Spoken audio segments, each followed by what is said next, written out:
It's the #1 spot. Remember that. It's the #1 spot. Remember that. It's the #1 spot. Remember that. If you at the #2, nobody remember you. It's the #1 spot. What's poppin', crackin', shaking, baby? It's your boy Q.U.E from the award-winning #1 spot, man. Hey, it's definitely an honor and a pleasure, man, to introduce my next guest, man. She does it all, man. She sings, she acts, man. She does poetry, man. She puts on showcases, man. Hosts, everything. You know what I'm talking about? We got the one and only, the very talented Mecca in the building, aka M3cca. Look, it came up. Already, how you doing? I'm good. Already, it's definitely an honor and pleasure to have you. How you feeling today? I'm feeling good. This beautiful Sunday. We in a new year. Already, 2024 in the building. Fresh. You know, it technically is not really the new year, but Yeah. you know. So what you mean by that? What you mean by that? Well, Break that down. because, you know, they usually say the new year really starts during the springtime because that's when everything is blooming. Okay. You know? Yeah. And then even in some cultures like Ethiopia, like they not even quote unquote really in year 2024. They have a different calendar and their new year starts around in like September, I think. Gotcha.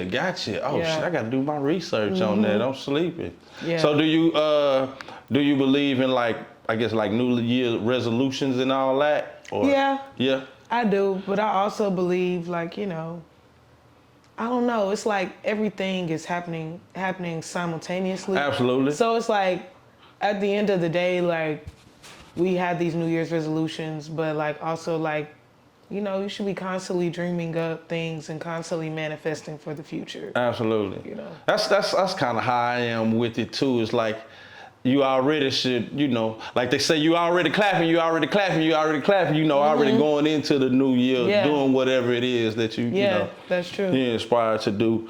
So, hey, present to some, introduce to others who you are and where you from. Just give them a small background check real quick. I am Mecca. This is my camera.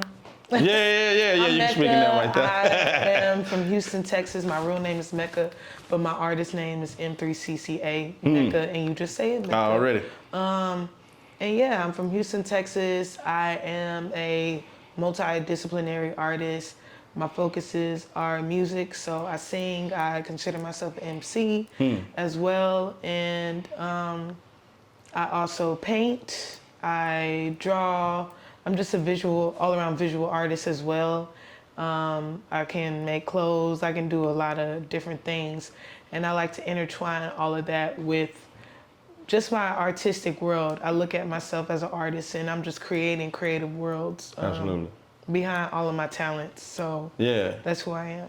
Absolutely. I forgot about that. Cold on the painting too, man. Cold on the painting. So what you said? A disciplinary? Multidisciplinary. What is a multidisciplinary artist? So you look at art as like a discipline.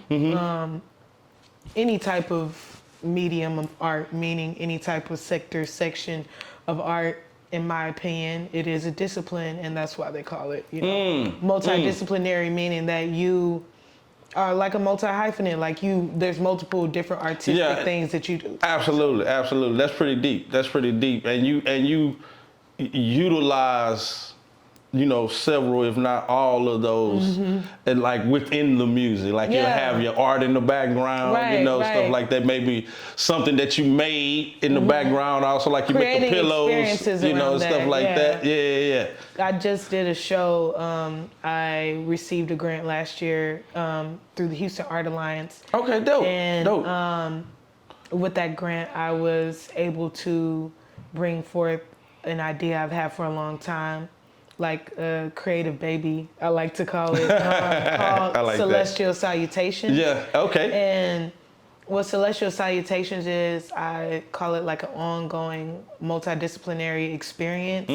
I combine my music with my visual art and just creating like an experience, a space, whether it be a workshop, whether it be a performance, whether it be some type of gathering. I am That's what celestial salutations is. So I did like a few workshops. I did two with like a kid, like a youth program. Gotcha. So I did Gotcha. one with the EEDC.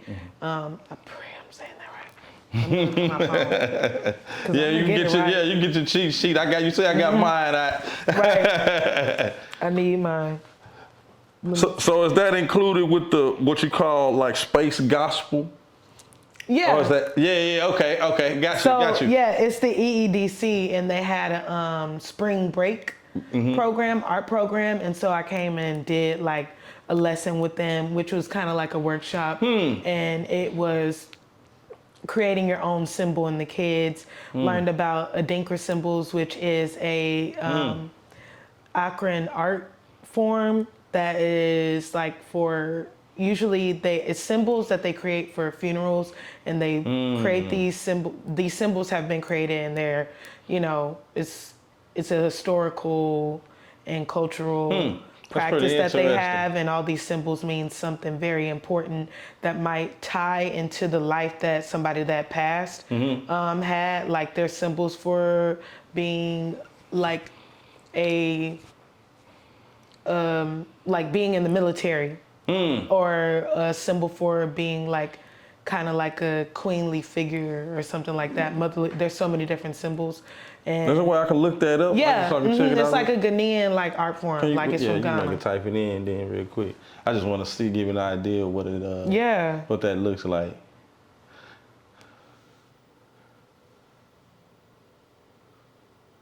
That sounds pretty interesting.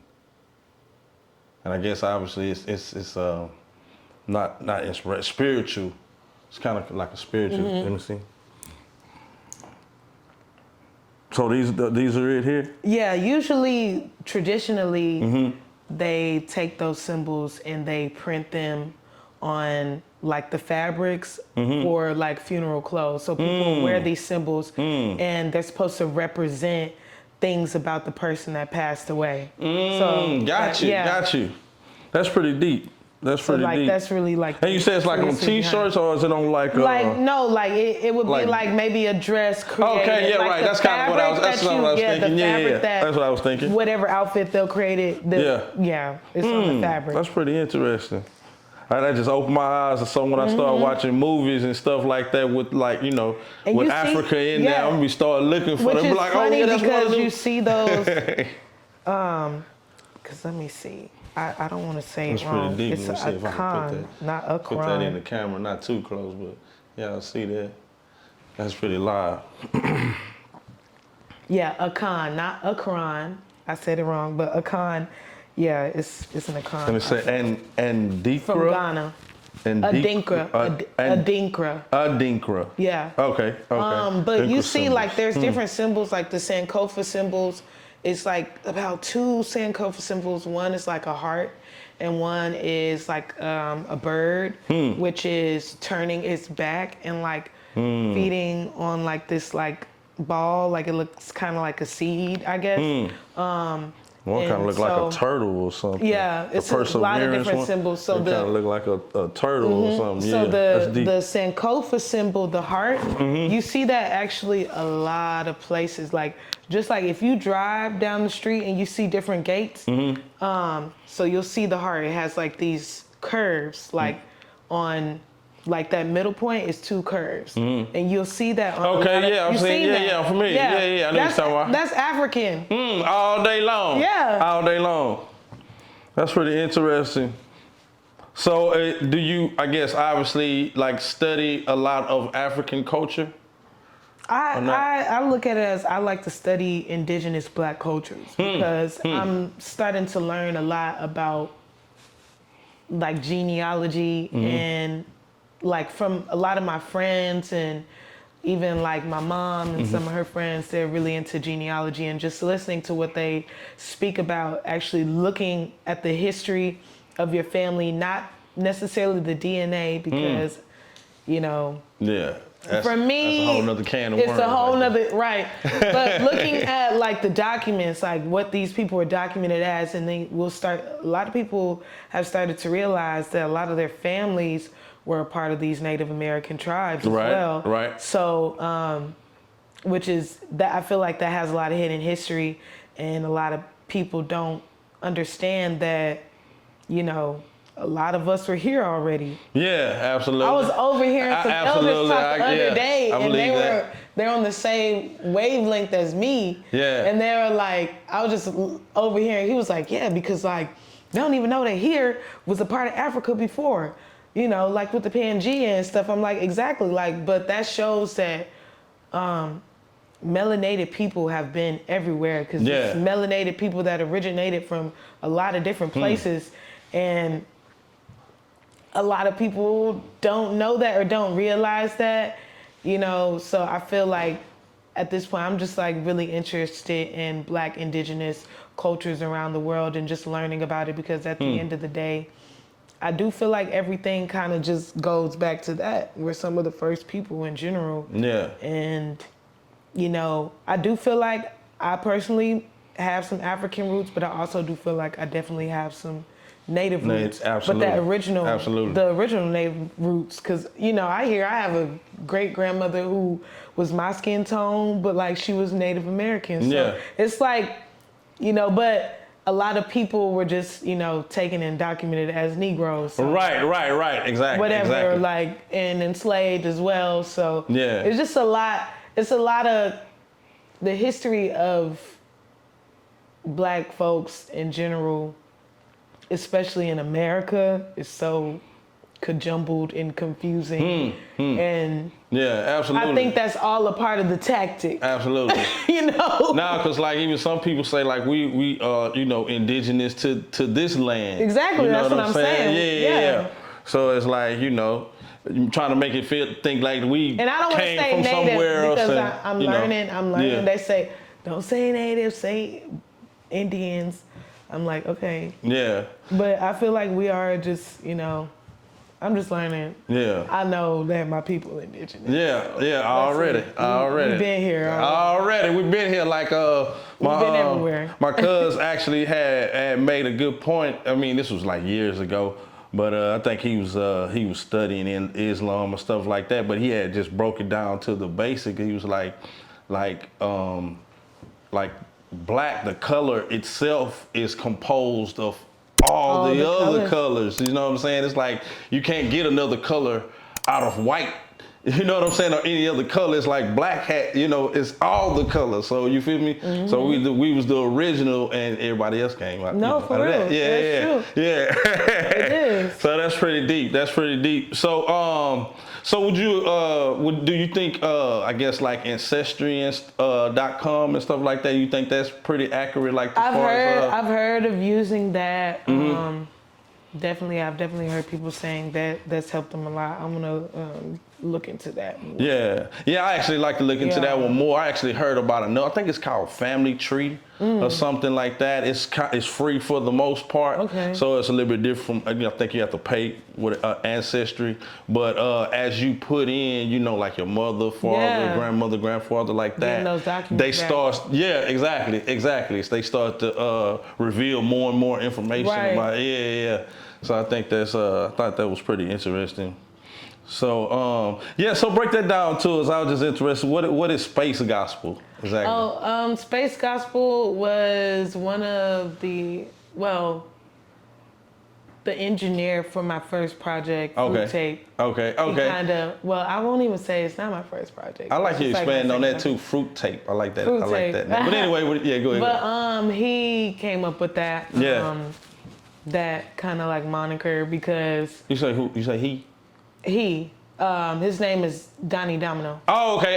Gotcha. He was the recording engineer and person that mixed the project, and he came up kind of with that moniker for just like kind of describing what my music is. Yeah. And that's he was interviewed in the Dallas Observer, and that's what he told him. So I kind of stuck with that. Yeah, that's cool. I appreciate him for that. That's cool, because your music does definitely have It's just feel good music, Thank know. you. Yeah, it's like it makes you feel good all over. You know, it hits you everywhere. I appreciate that.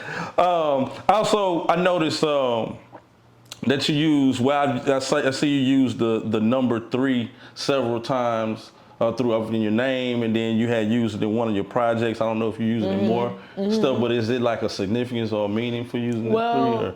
You know, I initially, when I started using the number 3, I was like, well, third eye chakra, you know, was kind of like what I was referring to.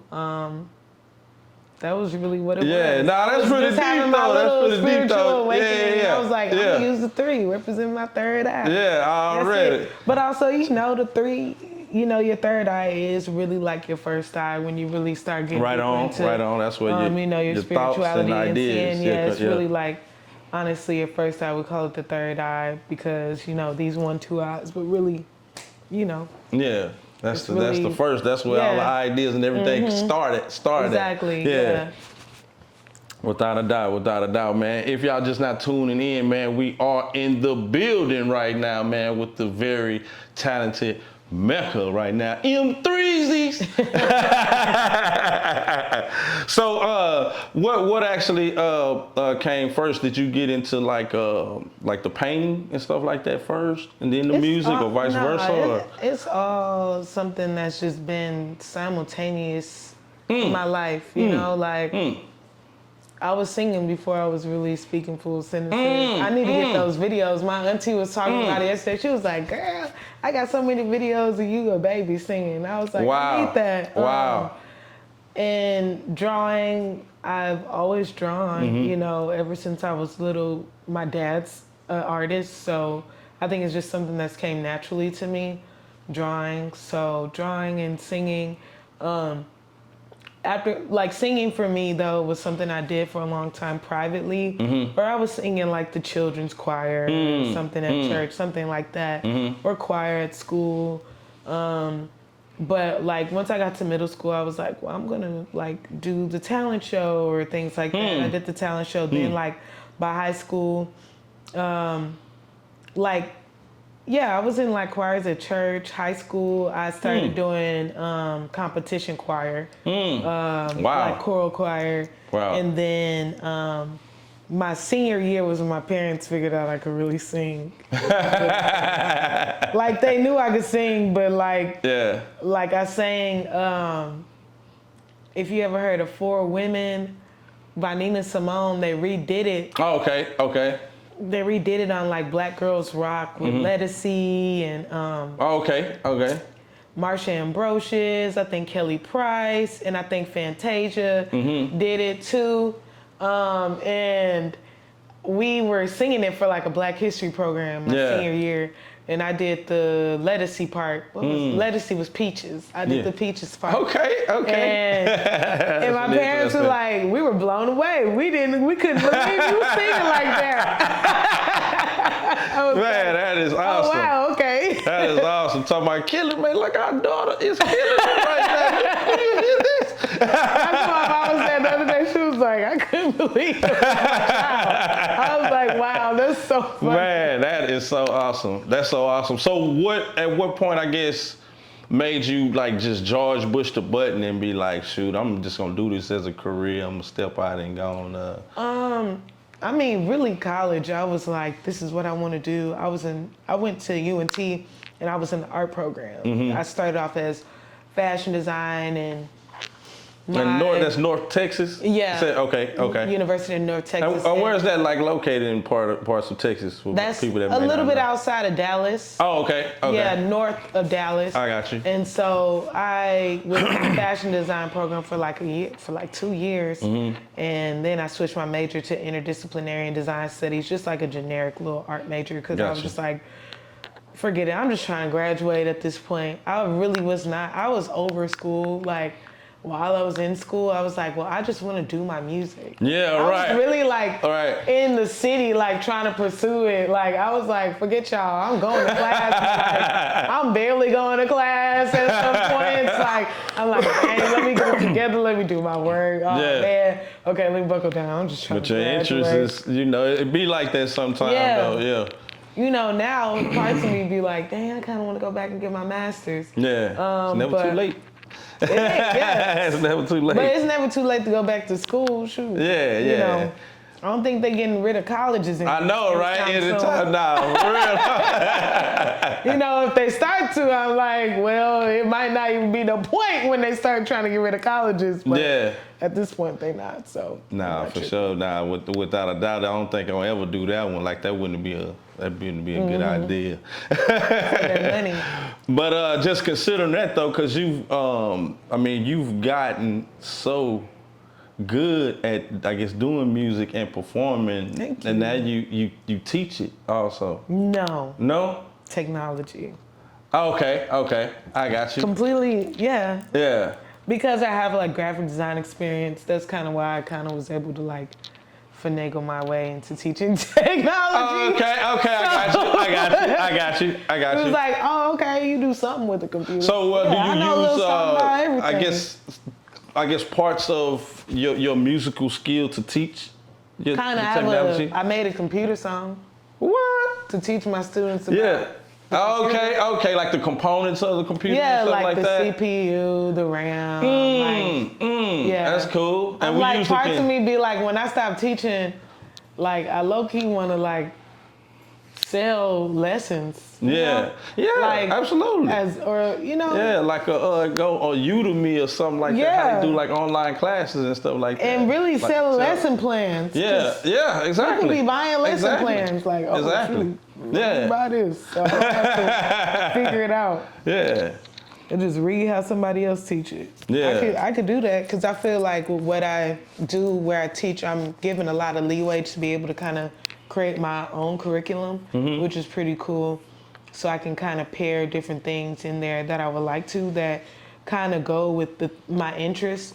So like I do teach a little bit of coding, but I also like to teach a little bit of graphic design because that is technology. Right, no, absolutely. So is that like album covers, flyers, or because I teach elementary, I try to keep it a little simple, but also dealing with education. So maybe like they make videos, they make posters, but it might be like we are learning about, digital citizenship. That poster will, tell me, give somebody a message on not cyberbullying, something like that, because it's really weird, but little kids do cyberbullying because they on social media. Yeah, right. They grew up in that era, so that's what it is. We started in that era in like my generation, like I guess like probably like middle school was when MySpace and stuff was popular. Oh, right on. So for me though, it was just like, my parents were very like, you're not really about to have that anyway, so. Yeah. Oh, yeah. Couldn't really have a lot of stuff. Yeah, I know how that was or too. you ain't gonna be able to show your face on there. Yeah, right. My parents wasn't playing that. Because it was so, it's once you get into that world of that, man, it's like the possibilities are endless of what you can get into. Yeah. if you're not careful, because I know they didn't always have the, the parental advisory stuff where you can make it to where they can't go to certain sites and stuff like that. Everything used to be just all across the board. When I was little, you come up on some, it'd be like, man, what? Yeah, for real. Now what you were saying though? But when I was little, my parents had parental advisory stuff up. Anyways. Oh, okay. I got you. It was available. You try to go on there. But now. Denied. It's like, what? But even now, you can run into a lot of stuff. Nah, for real. TikTok. It's always a loophole. Twitter. Yeah. You never know. Yeah, Twitter, it's off the chain. Be careful where you at. If you on Twitter. Yeah, Twitter's off the chain. You never know what you what's gonna pop up on your Twitter feed. Yeah, they have X-rated videos They do. and all that on Twitter. They allow this everything. Everything. Yeah, It don't matter. It's kind of crazy. it is, man.